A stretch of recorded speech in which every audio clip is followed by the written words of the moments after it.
Good evening, students. Today we will discuss Chapter 6 International Organization of Class Plus 2. International Organizations. International organisation जिसमें से हम mainly हमारा रहेगा UNO, United Nation organisation. उसको discuss करेंगे कि यूएनओ है जो कब बना, कैसे बना, उसके मेन ऑब्जेक्टिव क्या थे या ऑर्गन्स क्या थे.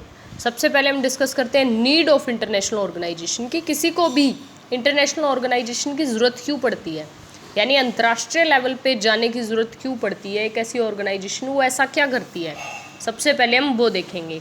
ठीक है, तो आप नोट कीजिए. International organisation were help to stop war and establish law and order. To stop war, युद्ध को रोकने के लिए रहता है, and establish law and order. Establish law and order यानी कानून व्यवस्था को बनाए रखने के लिए, लॉ और ऑर्डर को मेंटेन करने के लिए, और सबसे बड़ा वॉर को रोकने के लिए जो है आपका क्या चाहिए, इंटरनेशनल ऑर्गेनाइजेशन चाहिए. सेकेंडरी थिंक है कि जो प्रॉब्लम हमारा नेशन सॉल्व नहीं कर सकता, कंट्री सॉल्व नहीं कर सकती, गवर्नमेंट सॉल्व नहीं कर सकती, उन प्रॉब्लम्स को इंटरनेशनल ऑर्गेनाइजेशंस के द्वारा सॉल्व किया जाता है. सॉल्विंग प्रॉब्लम प्रॉब्लम बहुत होती है कंट्री में, जैसे कि मान लो टेररिज्म की प्रॉब्लम है, या इंटरनल कन्फ्लिक्ट है कंट्री में, स्टेट गवर्नमेंट के बीच में है, ये सारी problem. Solving problems which are not solved by nation और गवर्नमेंट, यानी ऐसी कोई समस्या जो गवर्नमेंट और नेशन दोनों ही सॉल्व नहीं कर पाया है, उनको इंटरनेशनल ऑर्गेनाइजेशन इजीली टैकल कर लेती है. नेक्स्ट है ह्यूमन राइट्स, फंडामेंटल राइट्स को प्रोटेक्ट करना. Helpful in human right, fundamental right protection, यानी कि ये चीज़ों को प्रोटेक्ट करने में है जो हेल्पफुल रहती है. सबसे बड़ा टू मेंटेन पीस, शांति को बनाए रखने के लिए देशों के बीच में, टू मेंटेन पीस, शांति को बनाए रखने के लिए इंटरनेशनल ऑर्गेनाइजेशन की ज़रूरत पड़ती है. तो आपसे 1 मार्क्स या 2 मार्क्स में पूछा जा सकता है कि why do we need a international organisation. तो आप बताएंगे कि वॉर को लेकर, लॉ और ऑर्डर को मेंटेन करने के लिए, जो प्रॉब्लम गवर्नमेंट सॉल्व नहीं कर पा रही है उन प्रॉब्लम को सॉल्व करना होता है. ह्यूमन राइट्स को प्रोटेक्ट करने के लिए, फंडामेंटल राइट्स को प्रोटेक्ट करने के लिए. नेक्स्ट है हमारा जो मेन टॉपिक था यूनाइटेड नेशन ऑर्गेनाइजेशन. हमने ये तो कर लिया कि हमें ज़रूरत क्यों पड़ती है, लेकिन हमने यूएनओ को डिस्कस करना है मेनली. तो यूएनओ पे आते हैं हम लोग, यूनाइटेड नेशन ऑर्गेनाइजेशन. सबसे पहले फुल फॉर्म पूछी जा सकती है आपसे, डेफिनेटली पूछी जाती है एग्ज़ाम्स में.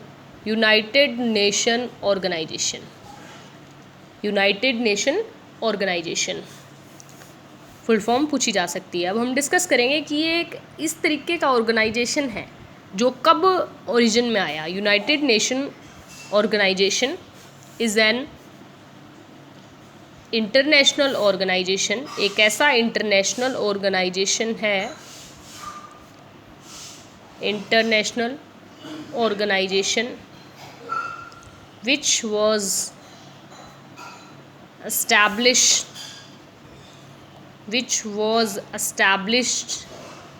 after the Second World War. यानी कि एक ऐसा ऑर्गेनाइजेशन जो सेकेंड वर्ल्ड वॉर के बाद, जिसका और आपको फर्स्ट चैप्टर में बताया है 1945 में सेकेंड वर्ल्ड वॉर ख़त्म हुआ था, उसी के साथ कोल्ड वॉर स्टार्ट हो गया था.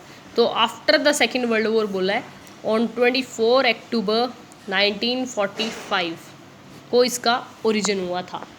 हमने किया है ये कोल्ड वॉर वाले चैप्टर में कि फर्स्ट कब हुआ था, सेकंड कब हुआ था. तो ये after the second world war है जो बिगिनिंग हुई थी इंटरनेशनल ऑर्गेनाइजेशन की, यानी यूएनओ की. उसमें बहुत सारी कंट्री है माय डियर स्टूडेंट्स, कम से कम है जो 195 मेंबर हैं जो कंट्री यूएनओ का सदस्य है. इंडिया भी उसमें से एक है. हम भी यूएनओ के सदस्य रहे हैं, उसमें यूएनओ में हमने ट्रस्ट जताया है अपनी कंट्री को पीस मेंटेन करने के लिए, ग्रोथ के लिए हम यूएनओ का हिस्सा रहे हैं।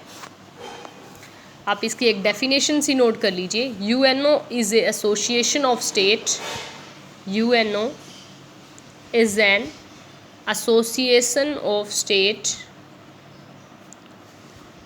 स्टेट्स, यानी राज्यों की एक ऐसी एसोसिएशन है जो सब मिल के, एंड इट्स प्राइमरली ऑब्जेक्टिव, यानी कि इसका मेन ऑब्जेक्टिव क्या है, प्राइमरली ऑब्जेक्टिव क्या रहेगा, पीस को मेंटेन करना। Primarily objective is maintenance of international piece.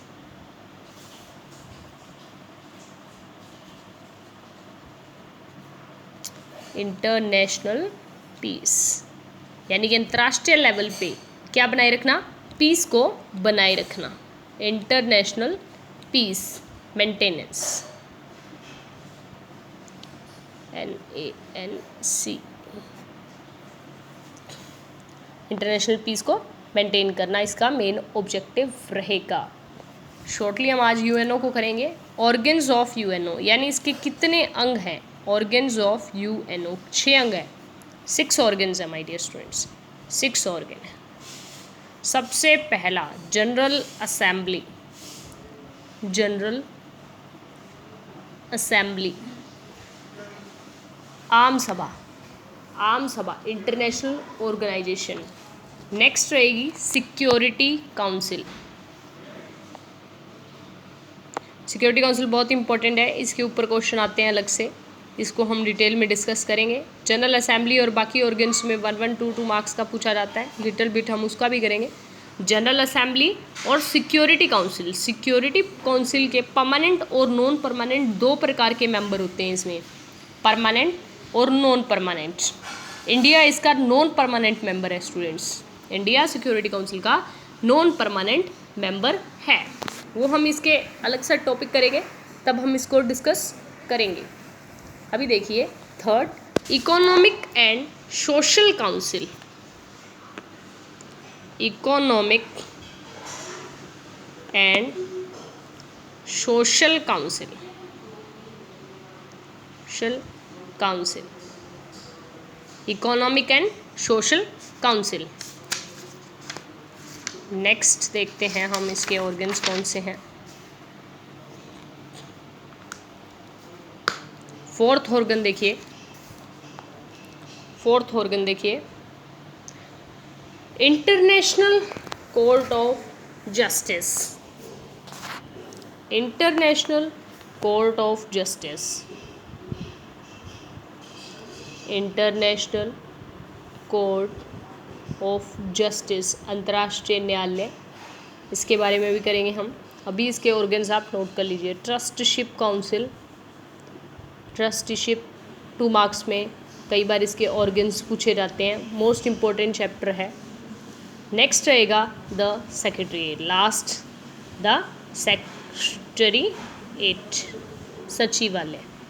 तो ये हैं इसके 6 ऑर्गन्स जो बहुत इंपॉर्टेंट है, जिसमें से सबसे ज़्यादा जिस पे क्वेश्चन अराइज होता है आपका वो रहेगा सिक्योरिटी काउंसिल। वो आपको अच्छे से समझना है, उसमें परमानेंट और नॉन परमानेंट मेंबर है और इंडिया उसका नॉन परमानेंट मेंबर है। परमानेंट के लिए क्या है, कुछ उसमें कंट्रीज़ हैं वो वीटो पावर लगा देती हैं, तो इंडिया को परमानेंट मेंबर बनने नहीं दिया जा रहा। फ्रांस जैसी कंट्री, रशिया जैसी कंट्री वीटो पावर लगा रही है, वो हम उसमें डिस्कस करेंगे। अभी मेन जो आज हमारा था कि हमें इंटरनेशनल ऑर्गेनाइजेशन की नीड क्यों है, इंटरनेशनल पीस के लिए, लॉ एंड ऑर्डर मेंटेन करने के लिए, ह्यूमन राइट्स की प्रोटेक्शन के लिए, वो पूछा जा सकता है आपसे। या यूएनओ की फाउंडेशन कब हुई वो आप बताएंगे, एंड ऑर्गन्स। आई होप समझ में आया होगा। कोई डाउट हो तो आप व्हाट्सएप पे मैसेज करके पूछ सकते हैं। Thank you students.